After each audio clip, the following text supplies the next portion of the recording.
kasi dead boss. High beam. Busina boss.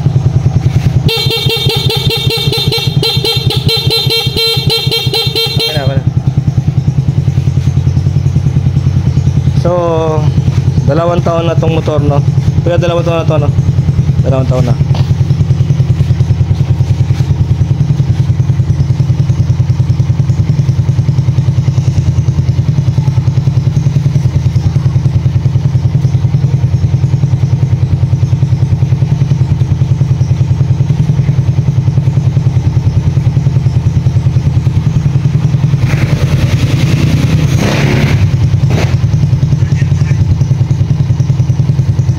Makikita nyo rito 11.6. Yan 11.6 yung rating, no? Nakabukas yung hazard, nakabukas yung headlight.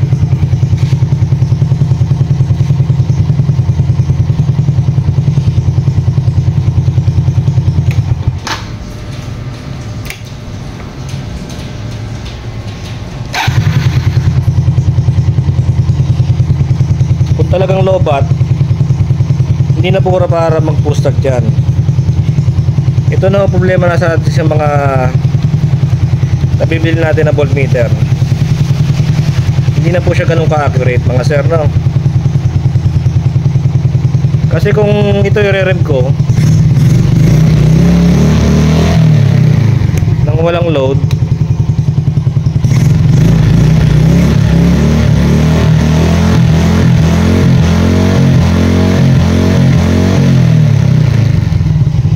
nakikita nyo hindi na mabot ng 14 dito.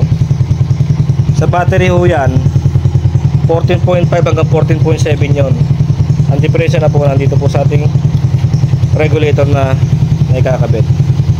Okay, Smash 2022 model sir.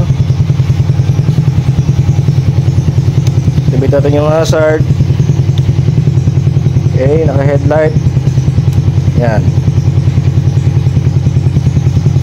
Yan na yung ating natapos ngayong araw na to. Kaya pala yung taga-Binyang na pinabalik ko, maaga ho kami nakauwi kasi nagpa-doktor po ako ng anak ko kanina. Kaya hindi ko ho nagawa yung smash ni sir. So pagka ano, pwede naman niya uling ibalik sa akin. Yung taga-Binyang, shoutout po sa inyo sir. Doon po sa taga-Binyang na nanggaling kaninang umaga at hindi ko po nagawa ang kanyang smash. Okay, Smash 2022 model. Kita nyo naman, makisig na makisig. Akala nyo hindi dalawang taon ano. Wasari. Sama ka sa video vlog, sa vlog sir.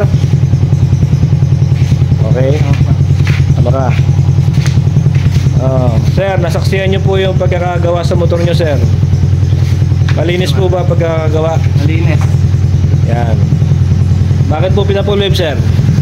Para iwas ano na, tira na sa battery.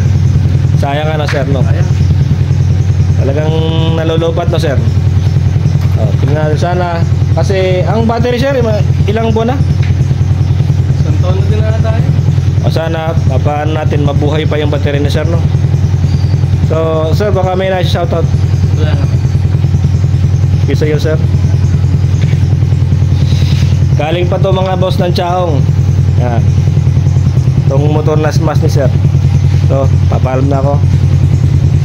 Uy, Chaong daw. Sa lahat na sumusuporta kay Sir Pedro Pulweber, maraming salamat sa inyo. God bless po sa lahat.